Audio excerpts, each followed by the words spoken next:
here. So, hey, is it okay if we get out here early? So, I'm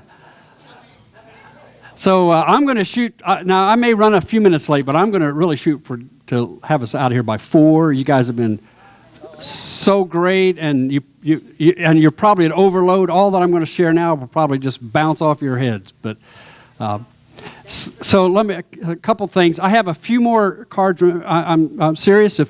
If your church, I've had to cover a wide swath of material. If your church wants to call me, often churches, a leadership team will have a meeting and Skype me in.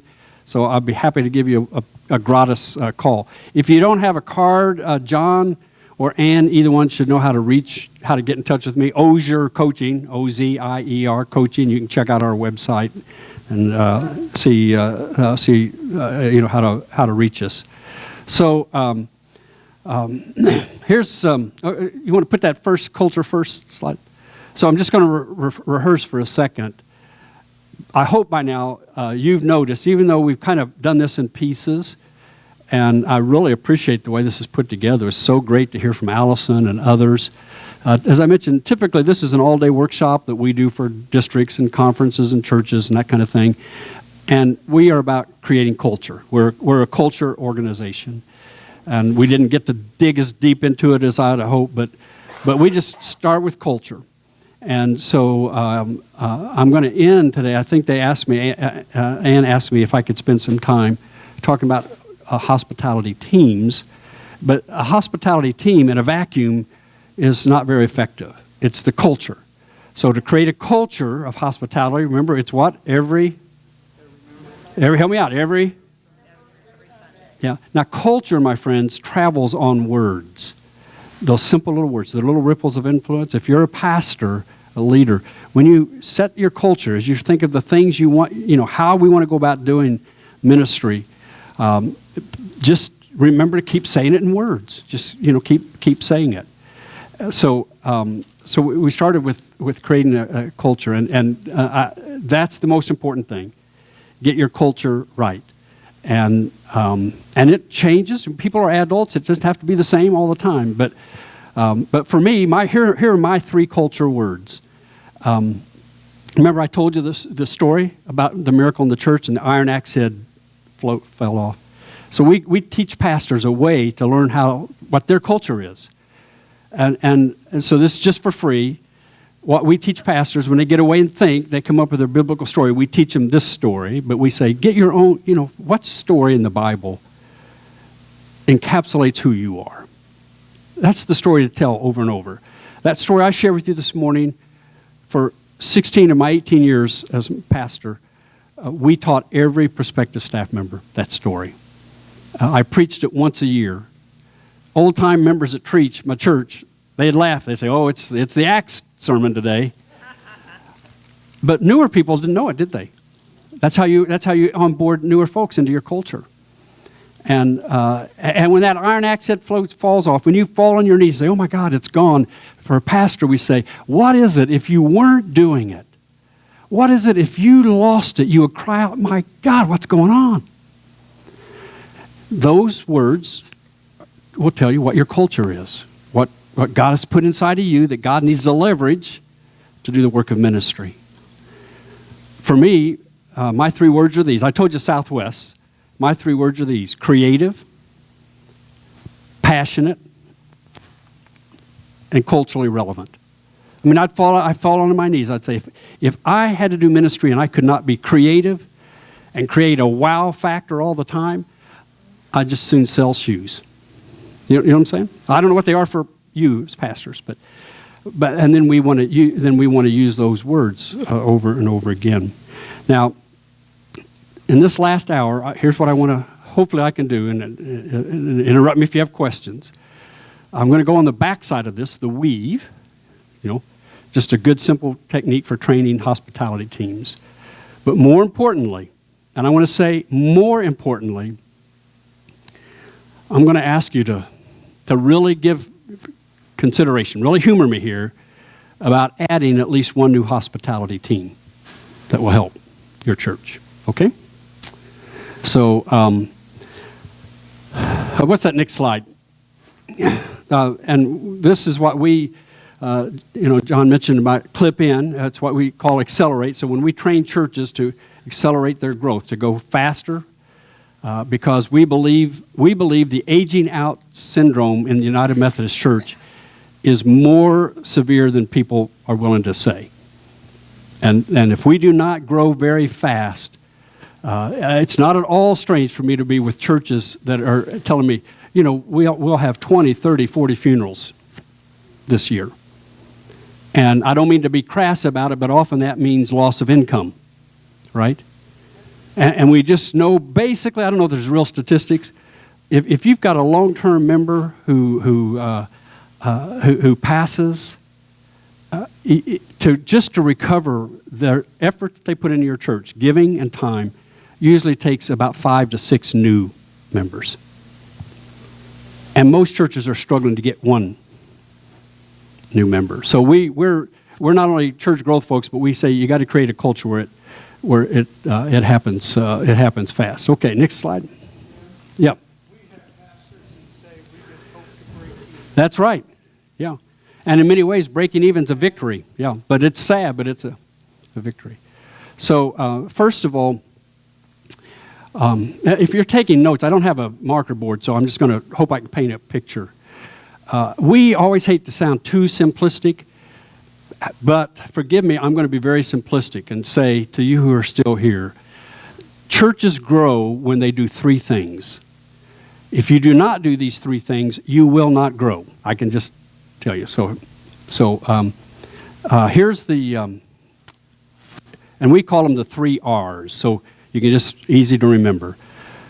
First of all, to grow today, you have to reach new people. That's the first R, reach new people. Now, Fiona, my training partner, she's in the corporate world. We do a lot of work for businesses and hospitals and not-for-profits and organizations. We teach the same principle. Whether you're in a church or you got the John Deere dealership, you won't stay in business if you don't reach new people, get new customers. Are you with me?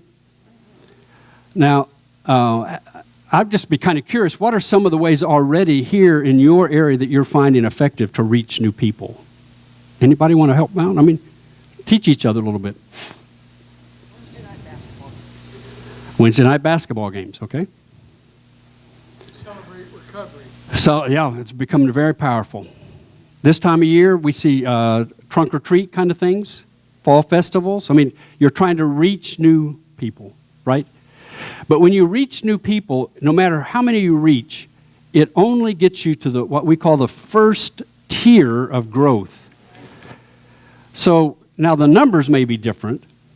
Like I do some work with a church in Indianapolis, St. Luke's, a pretty big church, So when they reach new people, they're going to get more people than most of you, right? But it will only still get them to the first tier of growth. That's why, just an aside, John, I hate to be pessimistic about it, when I work with conferences who are trying to plant new churches, we have so many new churches that get started but peak at a very low level because they've gotten good about reaching new people. Everything they're about is reaching new people, but they don't know what to do after. So to get you to the next tier of growth, the second R is this. Some of those people you reach have to return. Again, with my John Deere metaphor, right? The dealership won't stay in business if they're just getting new customers. They stay in business because of what? Repeat customers. They come back. So here's one of the things I just want to suggest to you to consider, and you may already be doing this. We've written a lot about this and a lot of blogs and stuff about it, so you may already be doing this. But this picture here is an example. Here's people return to the church for 2 basic reasons, according to research. One is they've had a great experience. They've had a great experience, or at least a good experience. And you remember what we defined as experience before? Help me out. The entire experience. It isn't just that they heard a great sermon or they loved the music, but the feel of the place was positive. It's that culture again. It's the feel of the place. That's one reason. But without the other, you'll find your rate of return is not going to be as much as you want. Now, when I say return, I mean a first-time guest who comes back. So nationwide, of all denominations, the national retention rate, or a second guest, first-time guest coming back, is about 13% nationally of all churches. For Methodists, it's about 9%. So just statistically, you can just kind of look, how many first-time guests do you get? You know, if you get 100 a year, you can just kind of, on average, if you're average, of course, we want you to be better than average, but if you're average, about 9% of the people. It takes a lot of first-time guests. Here's how you can increase that dramatically. And that is the second reason. First reason people come is it was a great experience. The second reason they come back is they got involved, remember that word I mentioned earlier? Immediately. So here's what we see churches, especially smaller membership churches, doing that make a tremendous difference. So if I can just draw this paint this picture, if you're going to be putting together materials for the food bank, and you announce to the sanctuary, 3 weeks from Thursday evening, we're going to get together and put together food and clothing. Who's going to show up? Come on. The same people that always show up, right? If you say, tonight, come back, we're going to do the same thing, you're actually going to have a higher percentage of people. But the way to get the most people who are unchurched, that first-time guest, is to do your project immediately after worship. Remember the word immediately. Go ahead. Well, and I also think that it's really comforting to see a show of hands, and then people are like, oh, he doesn't show up, he doesn't show up, and then maybe I'll show up. And that is one of the effects of that. Yeah. Right. Let us know. So a sign-up sheet and other ways, So here's what I just want to share: what best practice that we're seeing, and I don't know if it would work here or not, but here's the best practice: is we call these we've designed and we have material about them. We call these hands-on, heartfelt. You can write down hands-on, heartfelt. A hands-on, heartfelt project takes no more than 20 minutes. Because people are very busy today. So you'd set it up. So like toward the end of the worship service, Dennis would say, we got a hands-on, heartfelt project where you can write this down. This is really critical in Methodist churches. The generation, remember we talked about the generation we have to reach, 18 to 40. This generation, we mistakenly label them as a consumer generation. And they do spend a lot of money. They buy a lot of things. But this generation is not a consumer generation. It's a producer generation. They simply do not care to waste their time coming to be a consumer. To think they're going to come to our churches to consume a great message or great music, we're fooling ourselves. They want to go where they can make a difference. This is a generation that wants to make a difference, but they want to do it in a hurry. Right? Am I telling the truth? So hands-on, heartfelt is the pastor would say, here's a way you can make a difference this morning before you leave. Now, if you've got children in childcare, go get them. This is a family activity. But you set right at the back of the sanctuary. If you've got a connection space, an open space, set it right up at the front. We see churches do it, set up in the front. So we're going to make sandwiches for the homeless shelter. And you just set up tables, and your missions team has gone together, and they've collected, they put together, they bought bread, brown and white, and they bought peanut butter, and they bought jelly, and then they bought a little plastic bag to put that sandwich in, and then a paper bag to deliver it, and they will actually deliver it. But we need your help and just keep saying it. I can tell you, if you're a Methodist church today, and on a Sunday morning, people do not hear this phrase, make a difference, you are losing a large part of your first-time audience. So just be sure you're saying make a difference. Please.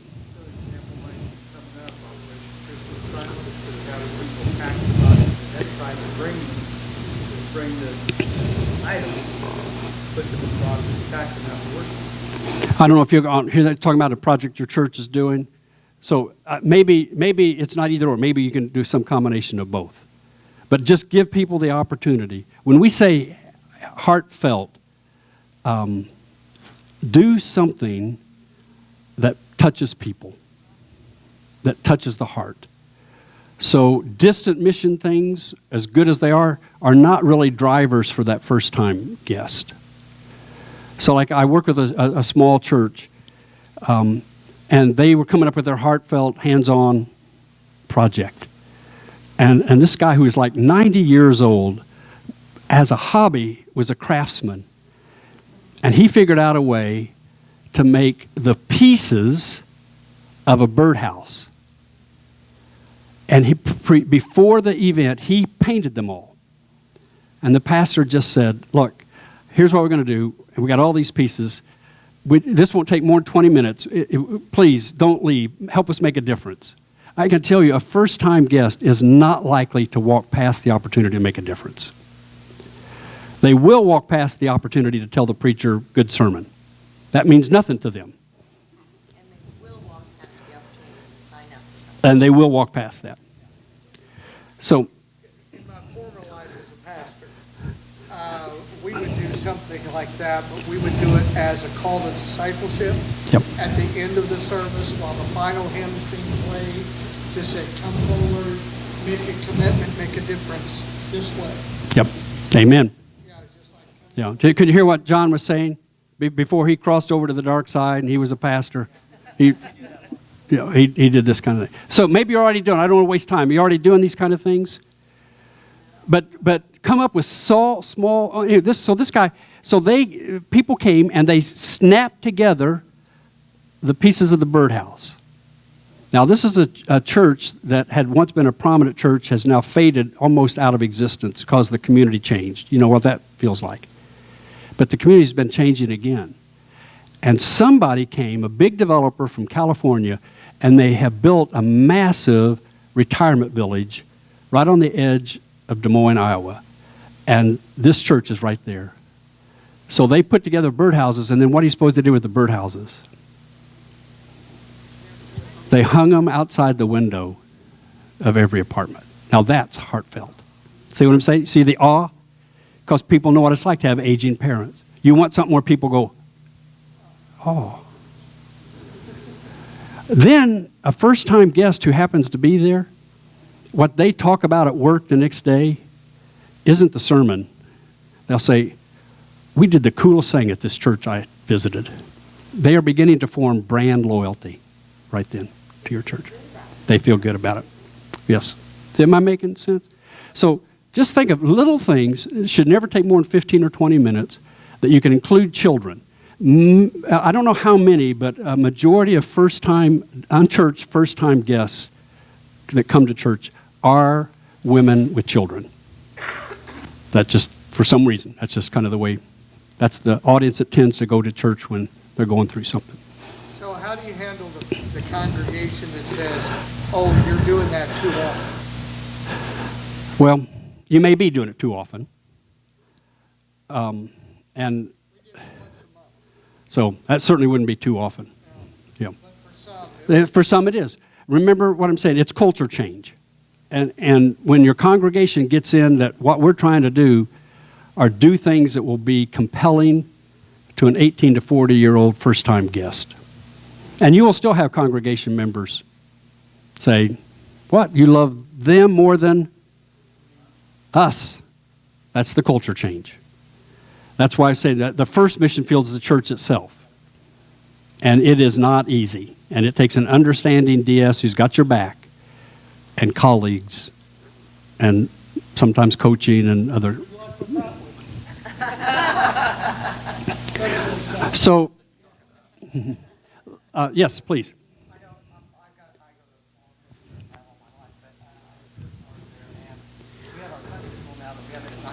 work the service starts at 10:15, work out by 11:15. So that way I can have choir after church and other kind of things after church, and it's not that late. And to get some of the younger kids there that I can't get on like Wednesday night for choir practice, I can get them right after church. That's helpful. That's also right. Again, in the story I told about going fishing, remember when did the disciples drop their net? When? Immediately. Immediacy. I think God has wired the world up for the Methodist Church today. I really do. I mean, we can do some things. And so this is what we call, often you may have heard this phrase, so let me just flesh it out just a touch. This is closing the producer-consumer gap. So that when a church is brand new, every church has its birthday. When a church is brand new, for the first few months, everybody who participates is a producer. If you've ever had the joy of being in a new church start, they're at the park passing out water bottles. I mean, they're doing something. But as churches age, more and more producers settle, and they become what? Consumers. And you all, if you're a pastor here, I can tell you the truth. You know the layperson in your church who gives you the hardest time is the biggest consumer. That's just the way that, because consumers think it's your job to make me happy. I mean, that's what a consumer does. So to change and this is a great way to help begin to change that culture, from consumer to producer. This is just for free as an aside. John is a DS. The cabinet, often we measure certain metrics, right? And often the metrics that we measure are what? Numbers of attendance, new members, dollar. None of that's bad or wrong. But I work with a lot of these big non-denominational churches. I can tell you, that's not what they measure. Their main metric of the effectiveness of a church is a very interesting thing. And as simple as this: how many days does it take to turn a consumer into a producer? That is, from the time you show up at the parking lot and you are a consumer. You're going to see what that church has to offer. How many days does it take to turn that consumer into a producer? That's what they measure. You know what a megachurch says? What's effective? Anybody want to make a guess? How many days? 14. Right. They expect 2 weeks. So now, how many days in a Methodist church? Now, I don't know of anybody that studied that, but whenever I ask this question, I always get that same response. We kind of intuitively know it's a long time. And so just check, and I'll be glad if you would like for me to, if you're a pastor and you've got a letter you send a first-time guest, if you want to send it to me, I'll be glad to help audit it and give you some suggestions. Because when I was first starting to grow our church, I had a standard first-time guest letter, right? Now, it was a letter. In those days, it was a letter. It wasn't an email. And the letter was pretty much like everybody else that I knew. Hey, I saw you were in worship with us yesterday. So glad you came. I hope you enjoyed the warmth and the fellowship and the friendship and the music, and we'll come again. And I took it to a friend of mine who was a pastor of a non-denominational church, but he grew up a Methodist. And he looked at me and said, Jim, he said, why do Methodists keep doing this? You are taking a first-time guest and training them from the first time they're here to become a consumer. Train them to be a producer. And if you go to a to a large non-denominational megachurch, you'll see this will be their letter back to you. Hey, learned you were in worship yesterday. So glad. Within the next 2 or 3 days, someone from the church will be contacting you to share with you how you can make a difference in this community through this church. See, they trained them to be a what? Producer. They're not interested in consumers coming. That's why megachurches grow fast. Everything is about being intentional about making producers. I also know that the culture of the churches today, most of them are, wow, we've got fresh blood. I'm glad you're here. Would you teach Sunday school for the rest of your natural? That's right. Right. John speaks the truth. By being a producer doesn't mean you ask them to be a Sunday school teacher or serve on a committee, but you give them a short, hands-on chance to produce the ministry of the church. So when we're talking about creating that culture and hospitality teams, one of the teams to create, if you don't have this, I use the phrase heartfelt, hands-on, but you can use it, producer team or something. So you just get a crossroad, get a handful of people to just go crazy. If you want to know the secret of growing to church today, it's go crazy. Be wild, be imaginative, be creative. Come up with a few things that your church can do, schedule them throughout the year. I'd say for year one, you don't need to do more than 2 or 3, just to get used to doing it. To do quick, hands-on, heartfelt kind of ministries. Because while Ruth and I are across the table from each other slapping peanut butter and jelly on this bread, what are we doing? What are we doing? We're talking. And unfortunately, we have tended to think, I'm going to step on some toes here. I'm all for small groups and all that. But in our setting, most of our churches don't do small groups in a way that helps them grow. They do small groups and I help them, keep their. So here, this is a rule of thumb. For unchurched folk, they form relationships not by talking, but by doing. We used to have the monopoly on doing. I mean, churches did, right? If you wanted to go serve poor people in Ghana, you went on a mission trip with a what? A church.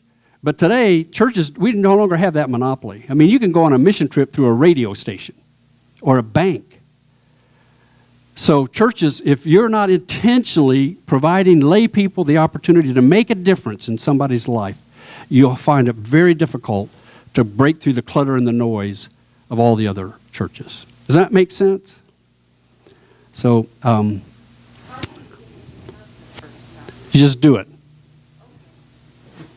You just do it. Yeah. You get your missions team. You say, here's what we're going to do. I don't know what it might be. And I mentioned this church. I was so touched by this church I went to where they collected items for unwed mothers to walk out of the hospital with permission from the doctors and the hospitals. They did all the groundwork, but they had all the stuff. They didn't do it as the missions committee. The missions committee did all the groundwork, but they had all the stuff laid out on tables. And said, would you take a bag? Would you put a pacifier in the bag? Would you put a rattle in the bag? Would you?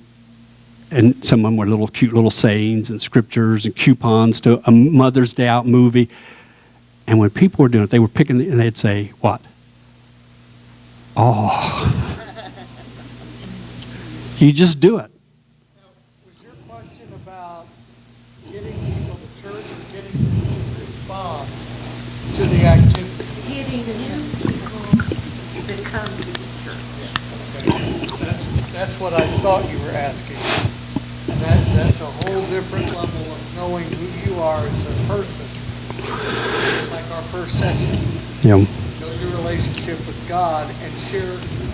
In this district, I made the phrase, I want everyone to be an authentic, transparent, full, passionate person for Jesus. That means at any moment, at any time, I can have that spiritual conversation with you, no matter where we are. And I can invite you to be in that relationship with me. Out of that relationship, there's an ask. Said, are you going anywhere to church this Sunday? Why don't you come with me? And Thank you. You may not get a take every time you ask. My track record is not that good, but I keep asking because it's proved to be more fruitful than if I just kept quiet. Thank you, John. So we were talking about our mission really is to make disciples, not bring people to our church. We're to love not that we can't invite, but it's to be known, like you had talked about. Hey, you know, the church, they came out and they did this and they did that. And if you do one of those all things for somebody, maybe they won't come, but they may talk to somebody else. But praise God if they come to know Jesus Christ as their Savior. That's right. Now, let me just build on what John was saying, and I'm going to finish my time with some ways to get people into the church.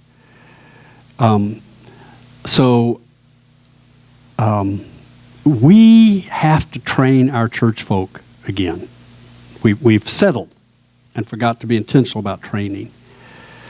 So you might, Jan, you might do this the first Sunday, and you might not have a first-time guest, but other people will do it, and that's what they'll begin to talk about. Now, here's a truism of people intersecting with the life of a church. So I'm going to draw a graph here. So people, when they come to church, or if they hear about a ministry you're doing, and I'm going to share with you a couple outside the church you can do.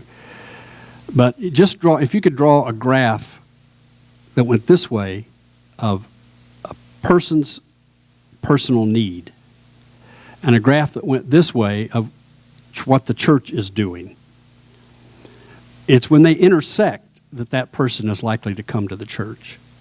Yeah, I mean, what you want your identity and your culture to be so clear that when a person has a need, they think of your church. Till they have that need, they may never think of your church. You know? So it is, you just have to, as John said, you have to keep asking and not expect that just because you ask, somebody's going to come. But if their heart is at a place where they need what your church has to offer, then they remember you. So you have to do a lot of asking before you get response. But here's a great time. You can do this. Churches that I work with are doing this right now. They're just getting started. So this is what to do outside the church. It's a heartfelt, hands-on, outside the church, okay? So especially if you're in a smaller community. So we're 15 weeks out from Christmas, and now already you'll see Christmas decorations going up. Yeah, it's disgusting, but it's the way of the world. So if you're interested in this, let me know. I'll send you written instructions on how to do it. But we just see churches. Here's a great technique for you outside the church. You can do it inside. You can do it outside. And that's just to say to folks, you know, I'm going to pretend. I'm going to be the pastor. Can we just admit that this has been a stressful time in America? Can we just admit it? I don't care whose side of the politics you're on. It's just a stressful time. So we'd like to do something for Christmas to help bring some unity. And most churches have Advent candles. You light the Advent candles. So in addition to the Advent, you're not going to take anything away. You're not creating any big change. You're just adding a cool thing. Let's have a community family candle. Here's what we'd like to ask you to do. Over the next 10 weeks, as you're getting your old Christmas decorations out, bring Christmas candles from Christmases past. You know, you've got the little stubby candles. Start collecting them. Have people put them on the altar. And each week you pray for those candles. That they may be a display this Christmas of unity. Out of all of our families, one candle. And you can do this in the community. You can do it through Rotary Club. You can do it through, if you're in a smaller town, through the local press. We're gonna have on Christmas Eve, we're gonna light a unity Christmas candle for our whole town. And that candle is going to come when you all bring your candles. You got the picture? And you say something about, out of many, one. Out of differences, one. Then you just get a craftsman in your church. Just ask somebody, hey, we just need somebody who's crafty. Would you take all these candles and melt them down and make one big candle? And often the person who raises their hand is somebody who's pretty brand new or never done anything else. Now, I know this works because we did this at our church. I've just briefly shared. When I went to our church, it was falling apart. And we had to do something. Somebody came up with this idea. And the first unity candle that we did, the mold was a flower pot. That's all the candles we had. If you go to Treats this Christmas, you'll see one, and the mold will be a huge trash can. See what I'm saying? The symbolism is the same. And when you light that candle, now we like to, in the church, we like to say, we're going to light it every week when we light the Advent candle. And every week, somebody up there on the platform is going to say, this candle came from all of you. It's one out of many. May that be our prayer. And you light that candle. And you know what people are doing out there? They're saying what? Oh. And the little kids shaking their mama's shoulder say, I put a candle in there. You see what I'm saying? Awe. You have to create buzz. You have to create awe. But it's really great to do this in the community. Just find a place and the first year, people won't know about it, but you can begin to build a community tradition. And your church helped make it possible. And it's really symbolic. You know. Heartfelt. Heartfelt is awe. You know. Hands-on. Do it quick. 15 minutes. 15, 20 minutes. A first-time guest, when they walk out of there and they've helped, and they've had a conversation, they're beginning to form that friendship, that relationship. And they'll walk out and they'll tell somebody at work the next day. They have no idea what the sermon was about. That didn't make any difference. What they had was a what? An experience, an awe experience. It's the experience that is exciting for them. Okay? Now, secondly, the third R. It is good to have helpers. Reach some people. Some people have to return, but that only gets you to the second level of growth. Here's what gets churches. Sometimes people ask me, or churches in mainline churches, how is it that mainline churches grow so fast? I mean, that mega churches grow so fast. I'm not asking to be a mega church. I'm just sharing with you how they do it. And it's the third R. Anybody want to guess what the third R is? I'll tell you. Simple word. Recommend. You see that John Deere dealership? If they just get new customers, they'll be out of business soon. If they get repeat customers, they'll chug along and be a family business. But what makes their business boom is when customers do what? Recommend. So I'm going to show you some ways to teach your congregation how to recommend. I found this cutest thing. I did this workshop at a church in Oklahoma a couple days ago, and this was just so cute. I have to share it with you. Oh, shoot. If I can find it. You have to trust me. This is cute. This is worth the wait.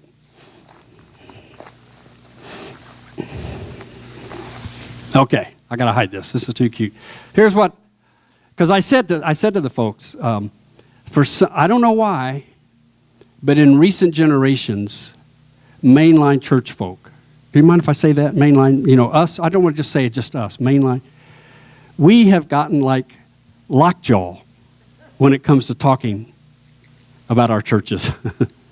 And somebody had one of these and handed it to me. I thought it was so cute. That our mouths are just shut. We've got to train our churches and our church members once again to talk about our church. Am I making sense? I'm not saying go up and knock on doors and say, do you know Jesus? Or go to work and say, hey, let me invite you to my church. I'm not going to be being obnoxious. Just talk about it. Our mouths have been shut. And so the last part of what I'm going to share with you are ways to train your church to start talking about your church, to get people to come. Okay? We just have settled, and this is behavior. So I'm going to put my last 20 minutes here in this, and you can help me again, Karen, if I forget. I'll say 2 questions and 1 statement. Okay, 2 questions in one statement. So the first question that you ask people, and here's why we want to ask this question, is remember the miracle. What was the miracle in the church? In the story I shared with you. What was the miracle? When who? The man, the guy, the part of the member, the church member. When the church member is the one who reaches down and grabs it, that's your miracle. Very little effect comes from pastors, even as passionate and articulate as John, to be telling people, hey, we'll see you next week and invite a friend. That's just yang, yang, yang, yang, yang. But when lay people grab it, when you all teach each other about inviting people to church, talking about the church, then it connects. So tomorrow, I'll be at this church, and I can tell you, I'm going to be walking around, and I will ask dozens of people tomorrow one of these questions. And so I'm going to teach you how to do this. So get your smartphone out. Get your smartphone.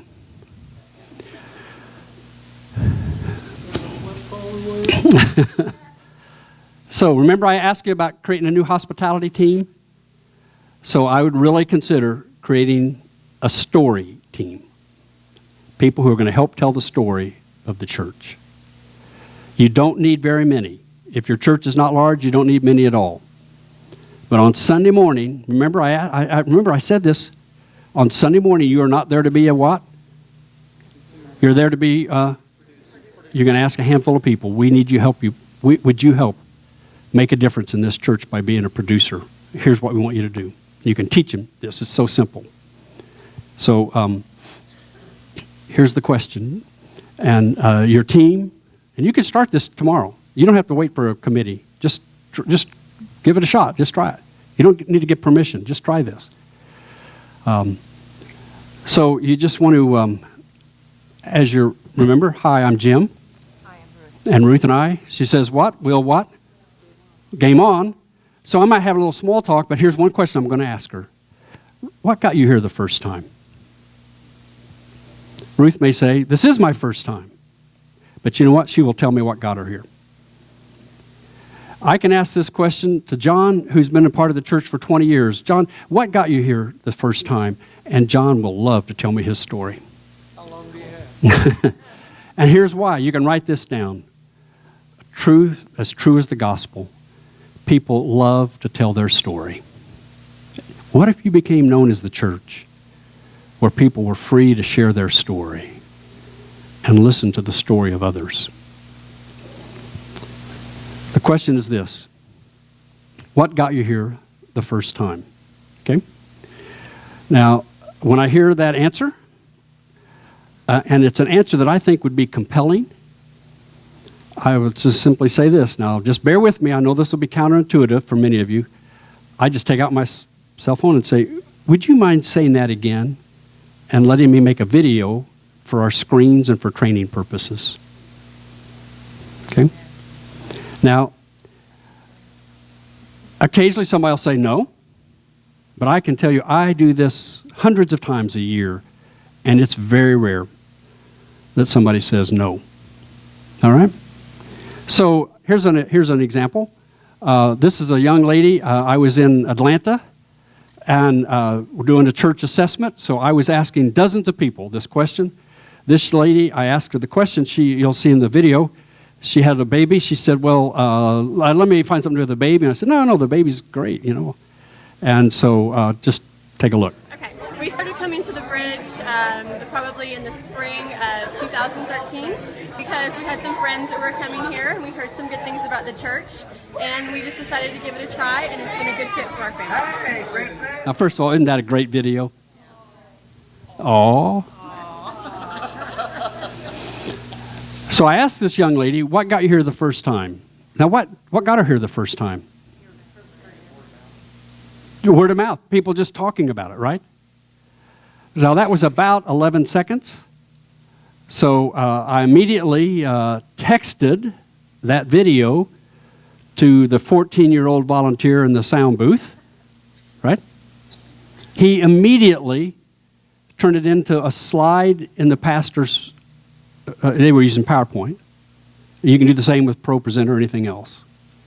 We told Mike, the pastor, showed Mike, and about midway through the service, Mike said, hey, take a look.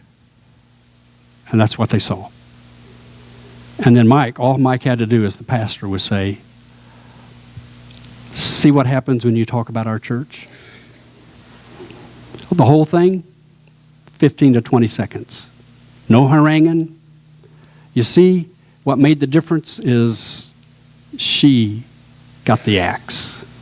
That's the miracle. Free your people up to be the ones telling the story of your church.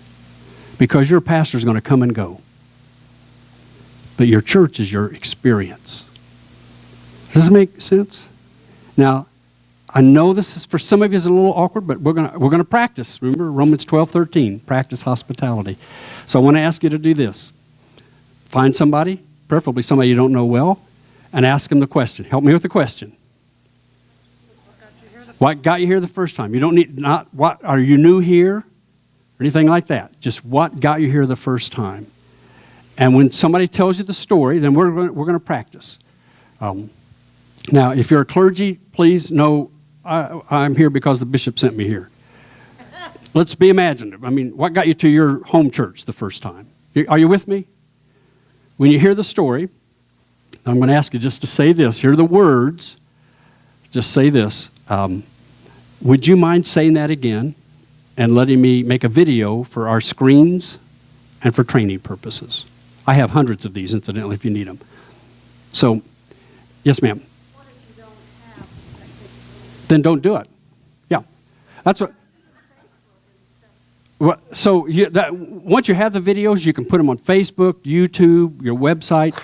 That's why I'm saying put together a hospitality team. Don't, if you don't have a phone or you're not comfortable doing it, don't do it.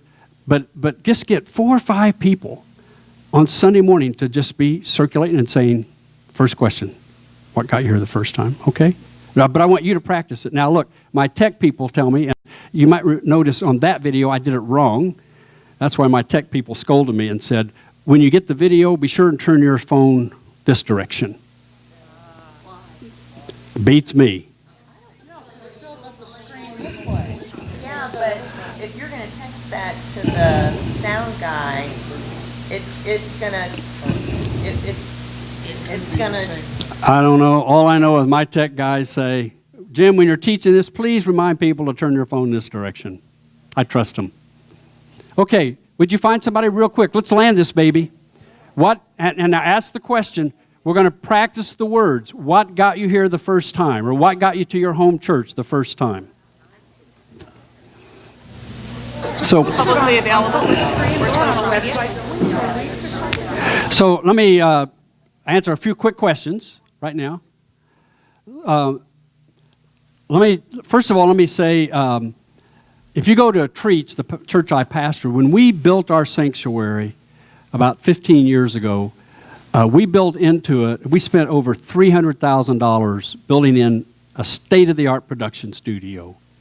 Because 15 years ago, that's what you needed. But how do people watch videos today? YouTube, their phone. I can tell you, look, I hate to almost say this in front of your DS.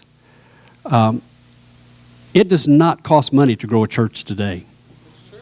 It just requires intentionality and effort.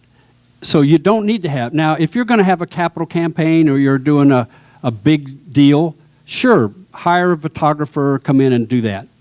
But most of the time, what people see on the screen today is absolutely normal to them with your cell phone. Now, secondly, I heard a lot of good stories just right here in the front. So I think it was Ruth that said she came because somebody invited him. Now, when I hear the word invited or recommended, to me, that's a really good story that I want on the screen. That was a great little video. So just imagine about 20 times a year in your church if you have screens. If you don't have screens in your worship service, these are great ways to open a meeting. Roll in a screen so that people transformed meetings from being a place where business, remember, where we're gazing at problems, to where we glance at the problems and gaze at the possibility of the future. So if I hear the word invite or recommend, that's really a story I want on that screen. And then I can just say as the pastor, see what happens when you invite somebody. And about 20 times a year, when they see each other talking about inviting, you are retraining your congregation. I hate to be blunt about this, but friends, if you've been in the church very long, here's a reality. In America today, we've lost manners. Right? That's what my hospitality is, just manners. Everything I share with you this morning is right out of Emily Post's etiquette book. We've just lost manners. The basics of teaching in a church is not the gospel. It's manners. Just people to be thoughtful. Now, Jeffrey he asked me a question. He said, well, what do you do in his church where everybody will say, that's not relevant to us because we were born into the church? And I told him I would get that. I'd get that on the screen. The reason I got here the first time is I was born in the church. And then as the pastor, you can say, for generations, that's how we grew churches. People were born into them. But that's not the way it is today. We've got to become intentional. See what I'm saying? And we got to recreate different ways to ask.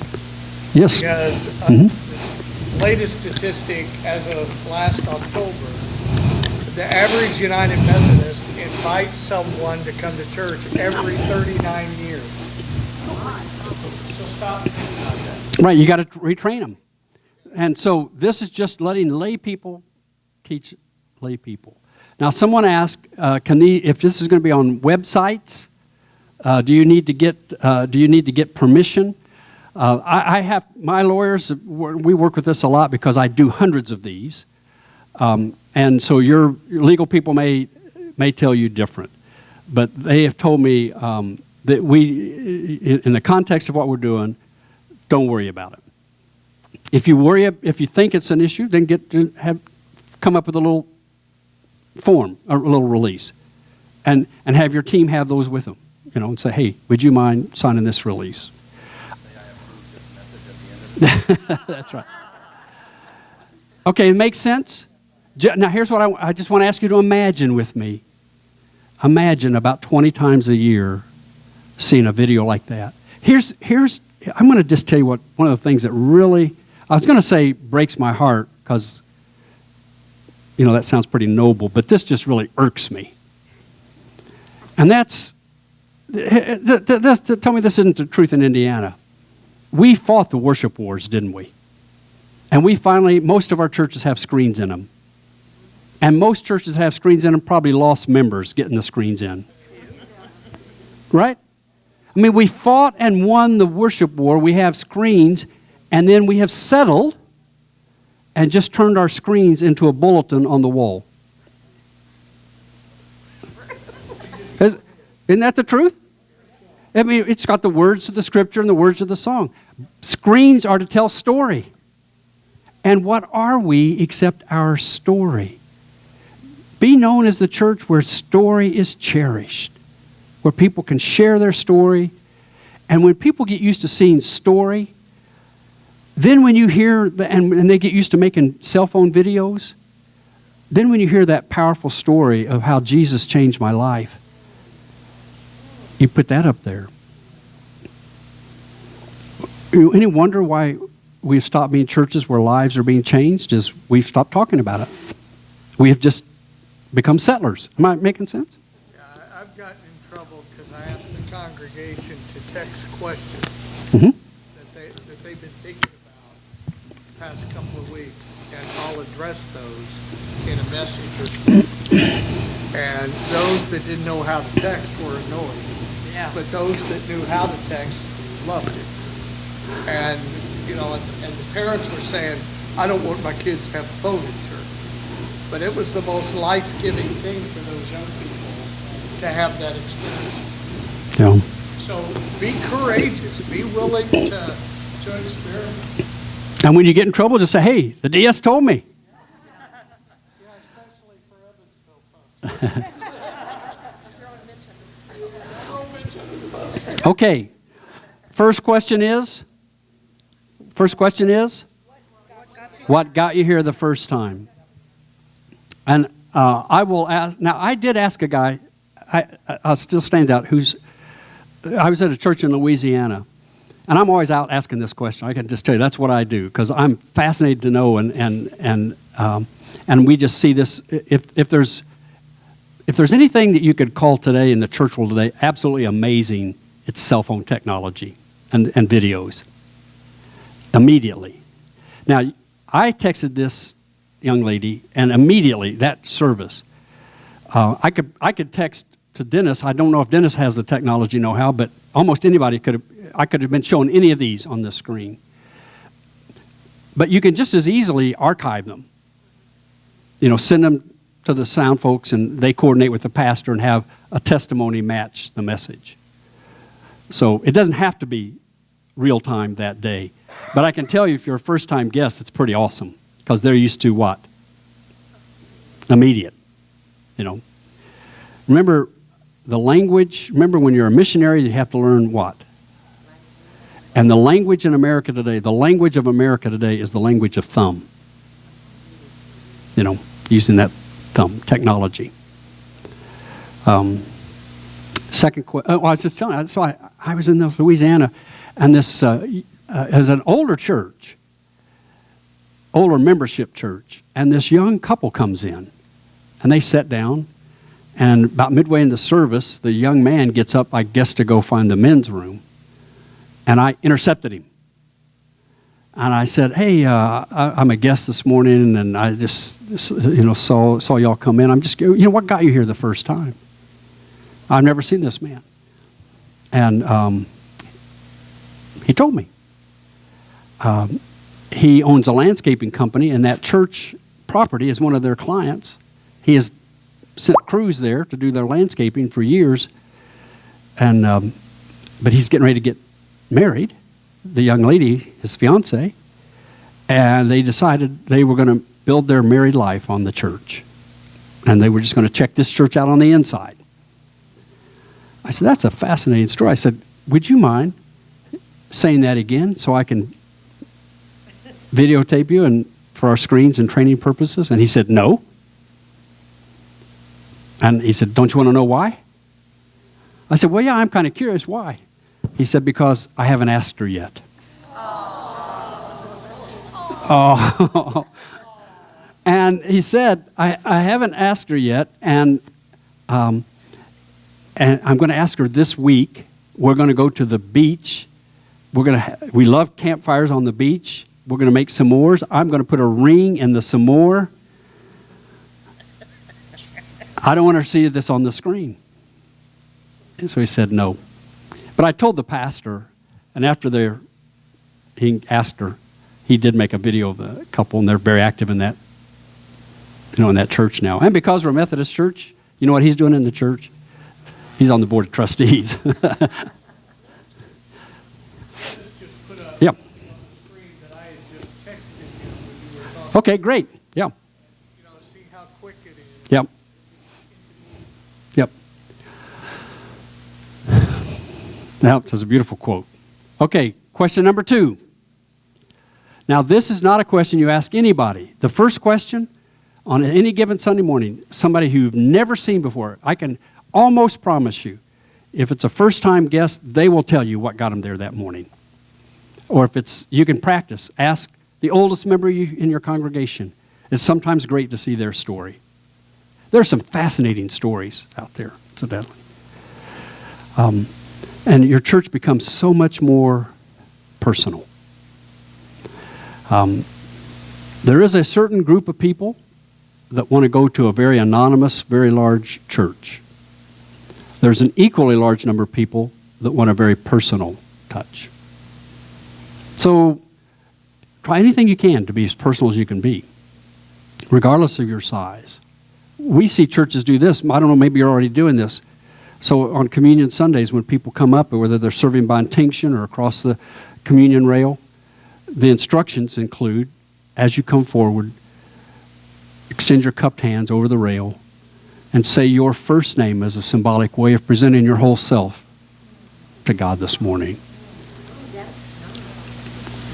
And then the server, when they serve you, they say, Karen, the body of Christ. Hear how personal everything gets? Here's the problem. Small membership churches in a desire to be personal aren't personal. I mean, if you're going to be personal, be personal.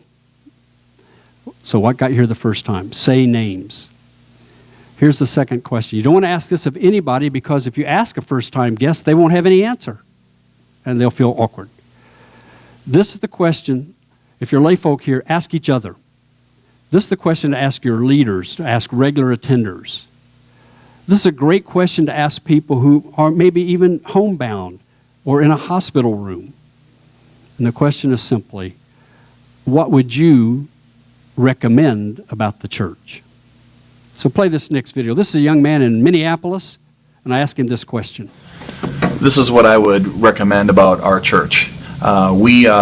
We have a very interactive atmosphere where it isn't just coming and listening to somebody speak at you, but you're able to tackle the topics of the day and the questions and doubts that you have with one another in a setting that is friendly and conducive to doing that. So I really enjoy that about our church. Now, I'm a church consultant. I don't care what he said, but I love that he said, this is what I would recommend.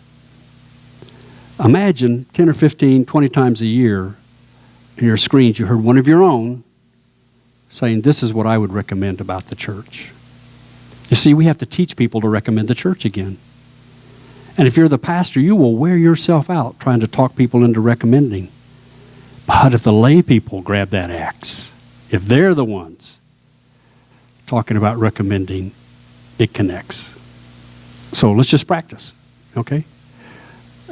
Just turn to somebody. What would you recommend about the church you're in?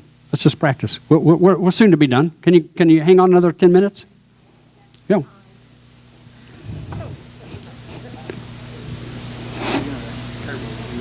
Yes.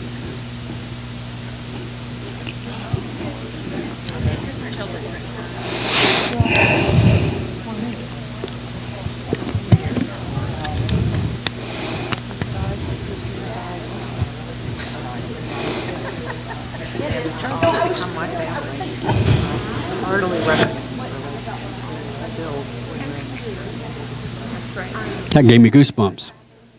Listen to that. Yeah, I mean, but to see that story on the screen, it's powerful.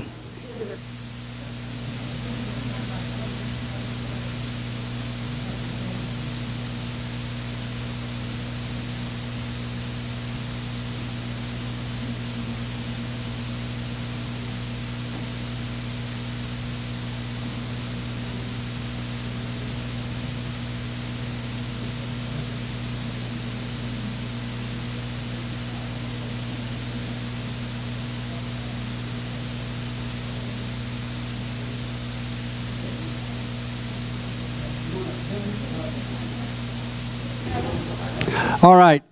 You got the idea? You're going to hear stories about what people... So here's the only difference I would say when you're making the video, the cell phone video. So we just tell people very instructively. Would you say that? Mind saying that again? And would you begin with, this is what I would recommend? Because you want to hear that word recommend up there. Because you're training the church of the great power of recommendation. Remember the 3 R's? The third one is what? Recommend.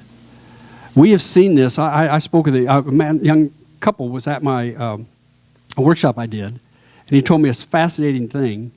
They moved in, and he told me the story. A couple in their cul-de-sac had attended this particular church, and they loved the people, but it was all modern worship, and they did not like modern worship. So they weren't coming back. But this young couple moved into their cul-de-sac, and who do you suppose that elderly couple recommended? That church. You see, the power of recommendation, you don't even have to belong. You just have to believe that it's a good place. Power of recommendation. First question is? Second question? I urge you, Form you a story team as part of hospitality. Remember, hospitality is not just being warm and friendly and nice. It's becoming the bridge over which someone may walk. 4 or 5 people. This is a great team to get high schoolers on. If you've only got one high schooler in your church, it's a great team to get that high schooler on. They got great technology skills. 8th graders. And just say, here's what I want you to do. Here's what I want you to do. And you are already doing things different just by doing this. Right? Are clear about it? Just practice this. I'd start tomorrow, really. Just find you somebody. Just if you're here, just practice it. And the stories that will emerge from your church. Your church is a wealth of people whose lives have been touched. They just don't tell their story. You give them that opportunity, and Katie bar the door. I mean, great things can happen. Here's the statement. Please do not turn this into a question, or you will offend someone. Now, before I give you the statement, I want to share with you the cultural principle behind it. Remember, we're culture geeks in my organization. So here's the cultural principle behind it. And it's based on that biblical story I told you immediately. Right? Here's the principle. All corporations, organizations that are successful know this principle. I can tell you. This is a common principle. But you may not have heard it in the church world. The principle is this. The sooner that someone says something positive about their experience with your organization, your church, the sooner they say something positive, the sooner they form brand loyalty. The sooner they say. Okay, you with me? So here's an example. You know, Ford and Chevy, they spend millions upon millions for commercials. But it might surprise you. I went to a workshop they put on, and they really don't, they spend millions and millions of dollars, but they don't really design their commercial to get a first-time buyer. Because they know, you know, they just know this. You know, when Harv drives off the Ford lot with his $72,000 Ford Expedition, he hasn't gone but 2 blocks before he begins to experience what? Buyer's remorse. So you even know the word. Here's what they hope. By the time he gets home and settles in to watch the Indiana football game,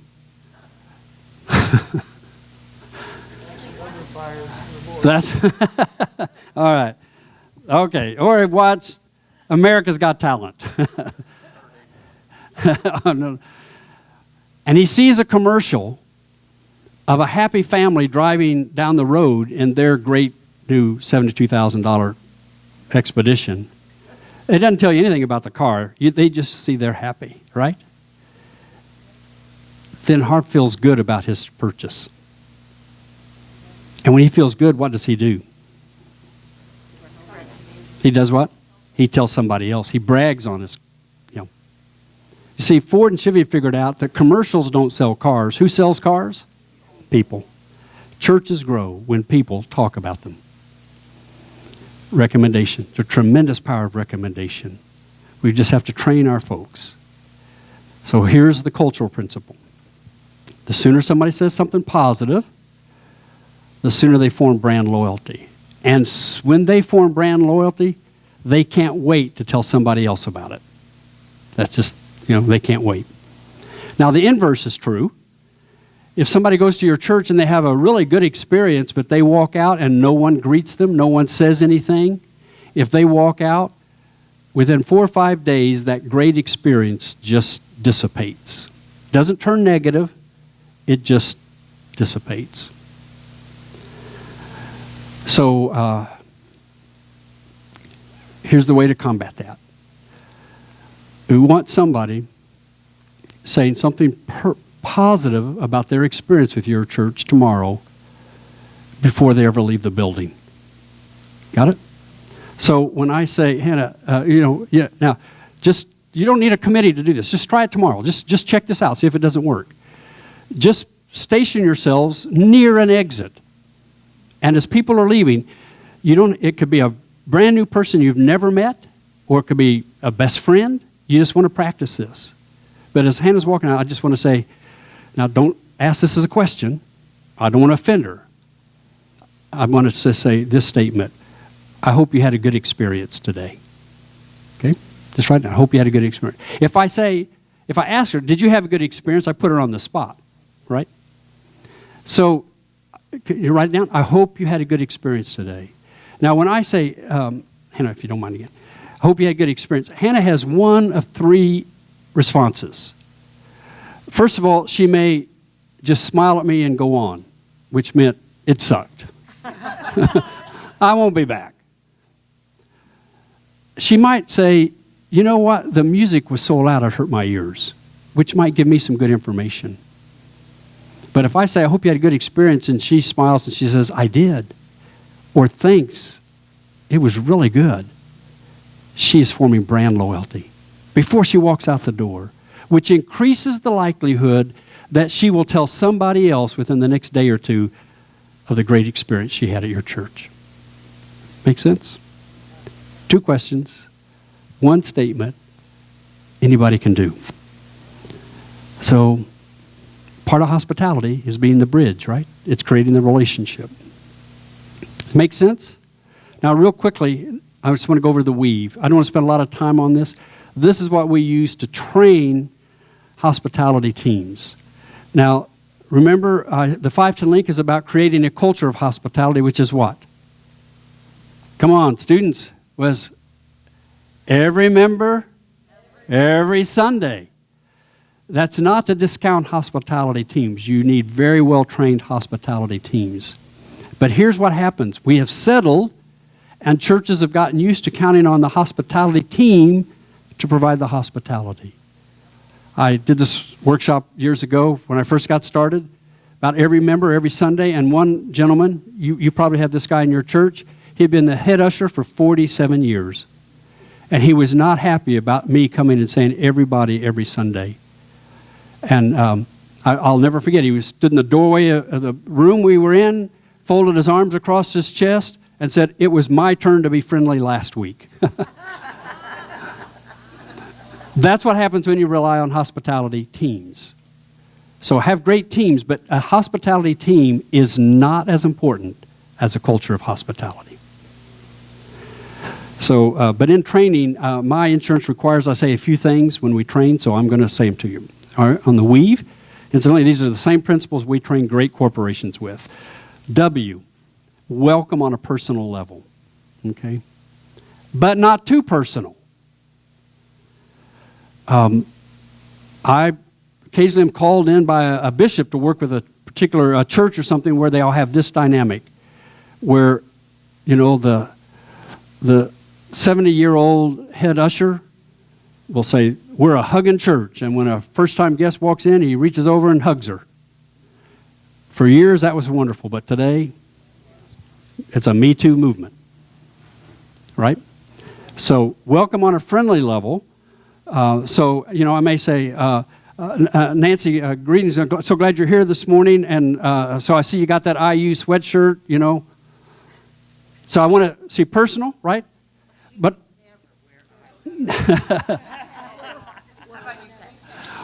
no, oh, okay, that's right. That's right. But I don't want to say, hey, good morning for first time. You know, you sure look great in that strapless dress this morning. That's too friendly, right? So it does take training, and in training, look, whoever's doing the training, you must be able to look anybody in the eye and say clearly about boundary issues, okay? You cannot assume people know boundary issues. Secondly, this is after we developed this card some years ago. I hate not being up to date, but if your church is not, I am required to say, if you aren't yet, it is imperative that all of our churches have training.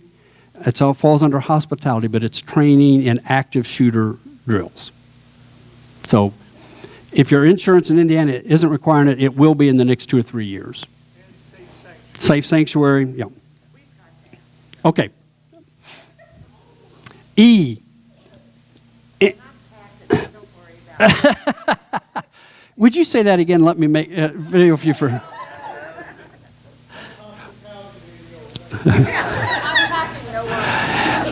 Empathize with others. Truly listen. So if if I'm at the greeter and Clara walks in and I say, "Good morning, we're so glad you're here, Clara," and Clara says to me, "I don't know what else to do." My husband, we did his funeral Saturday. I don't want to say, "Well, enjoy the service and go to the..." Right? Empathize. I mean, truly listen. Truly listen. A, acknowledge the concerns and needs of those you meet. Well-trained hospitality teams are trained in follow-up. So, if Rudy comes in and is a first-time guest and we're visiting, and he's got 3 little children with him, and I want to be sure that I want to direct him, not just with verbal commands, but get somebody to walk him to the children's area. And then if I see him later as a hospitality person, I want to verify, right? I want to acknowledge his concern. I mean, I want to know. Did you get, hope you found it really good and wonderful. We have great people, Hospitality people, your main job is to be affirming of the church. And never a negative word. Never even, if you're a hospitality, not even a neutral word. We have great people doing this. You're going to love our children's areas. We just are so proud of the way the custodial staff cleans the restrooms. Just gush praise on everybody. Verify all needs are met. When I see them later, I want to say, did you get there? And then E, exit on a personal level, some way. Meet them at the door. Hope you had a good experience. Extend a hand. Hospitality is before and after worship. Typically, mainline churches stop training at before. So it adds a little time, but it's really important. If you're an usher, if you're a greeter, you should be working after the service is over so that no one leaves without a personal word. Statement you said with Canada, I hope you had a good experience. Is that only people you're fairly certain are brand new or fairly new? Her question is only for fairly. I'd say it to everybody. Yeah. You want your regular member walking out. It's the same principle. They're much more likely to talk about that Sunday experience if they've said something positive before they ever leave. Amen, sister. Now, not did you? I hope you did. Hey, this is a ton. This is a ton of stuff, and I realize I've talked to you about cultural principles and things and techniques, and some people, almost every time I present, somebody says, they'll put it in the evaluation, look, this guy, he just came and he just taught us business principles, but we're a church.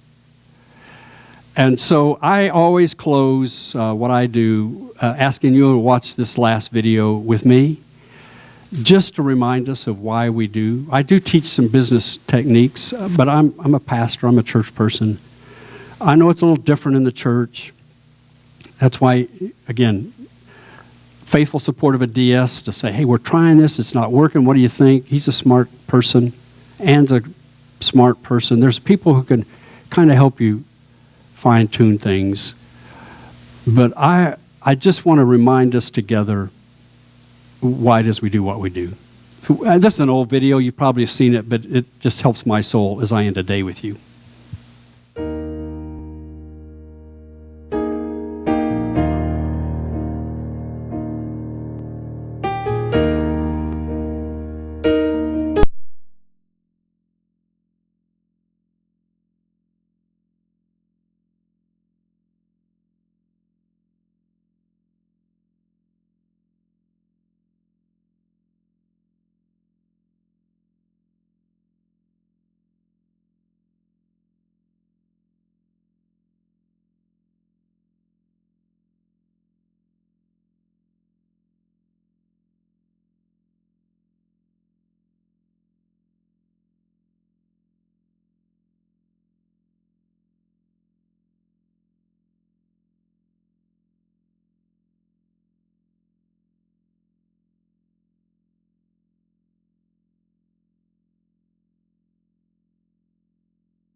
Yeah. I've watched it hundreds of times. I still get teary when I see that little boy. That's the one that gets me. Look, y'all are great churches. You're doing great work. And God needs you to be amazing churches. Share God's amazing grace. So as I leave you, I want to thank you for the opportunity. And I want to thank an amazing lady, Ann. And I've worked in some pretty tough situations here in Indiana over the years. And I know her heart's for the church. John, getting to know you, I know your heart's for the church. You all can do some amazing things. But remember, it's not making a big splash. It's not stirring things up. Just little ripples of influence. Little things done well over and over. Great culture. You've been great. Thanks so much.